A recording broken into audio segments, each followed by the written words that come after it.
There has been another spate of false DMCA filings on YouTube.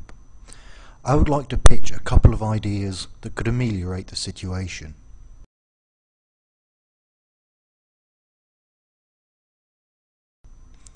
First though, I want to explain how the Digital Millennium Copyright Act, or DMCA, works, or rather doesn't work, in this case by looking at the safe harbour provision. It is important because it explains why some of the proposals that have been made so far wouldn't work, and also why this is targeting the right part of the equation. There are three parties in a DMCA filing: YouTube, or the online service provider, the person who uploaded the video, and the person who files the DMCA notice claiming that they have copyright over the video. When YouTube receives a notification, they take down the video and email the person who uploaded it to tell them. The uploader can file a counter notification to try to have the video reinstated, which is sometimes successful. The question often asked is why YouTube takes down the video and reinstates after investigation, which is seemingly a reversal of the innocent until proven guilty principle that we value so highly. The answer is the safe harbour provision, which can be found as DMCA Title II, the Online Copyright Infringement Liability Limitation Act. If YouTube is hosting copyrighted content without the copyright holder's permission, the DMCA offers them a safe harbour and protection from legal action if they promptly remove it once they've been told about it. The second part of the safe harbour provision is that if a counter notice is filed and it turns out that the original DMCA claim was unwarranted, the person whose video was unfairly removed cannot take action against YouTube or the online service provider either. The effect is that there is always going to be less legal exposure in removing the video than keeping it up. Unless and until the DMCA amended, this is not going to change. For this reason, I do not feel that asking YouTube to investigate before removing or beef up its procedures is going to be taken on board. They would be exposing themselves to legal action and raising their costs. I want to make it clear that this isn't YouTube's fault. They didn't write the law. What we need is a solution that doesn't go for YouTube, but the third leg in the stool, the person filing the DMCA claim.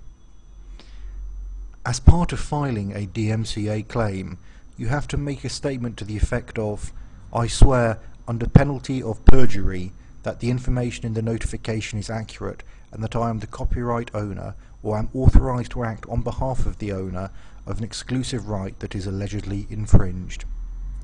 This is meant to allow recourse against someone who files a false DMCA. The problem on YouTube is that anyone can set up an anonymous account and use that to file a DMCA with any name they want. There is nothing stopping me filing a DMCA against the Vatican's channel with the name Joseph Ratzinger. I propose that YouTube take a leaf out of Twitter's book. Certain Twitterers have verified accounts. Twitter has checked out they are who they say they are. Now, it would not be possible for YouTube to check out everyone who uses YouTube manually in the way Twitter do, but they could, for instance, require credit card verification. That way you could connect a DMCA filing with a person. I add two caveats. I am not suggesting that every YouTube account should have to be verified, just people who want to file DMCA claims online using their YouTube account. Nor do I think this should be the only way of filing a DMCA claim.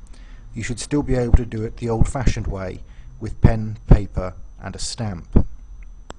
This method would reduce the number of false DMCAs in three ways.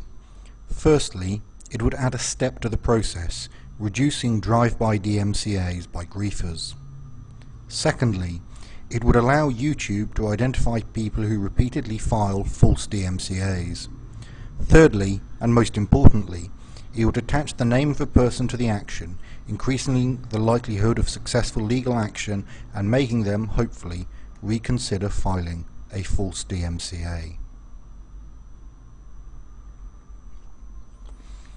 An additional disincentive to contesting a false DMCA claim is that it gives the content producer's name and address to the person filing the DMCA. The content producer has to give their real details, as YouTube may otherwise suspend or terminate their account. As I described before, the same does not effectively apply to the person making the claim. A false DMCA claim is thus a low-risk means to obtaining someone's name and address. The DMCA does provide for appointing an agent, but this either involves hiring a lawyer or passing the risk on to someone else. Neither is particularly acceptable.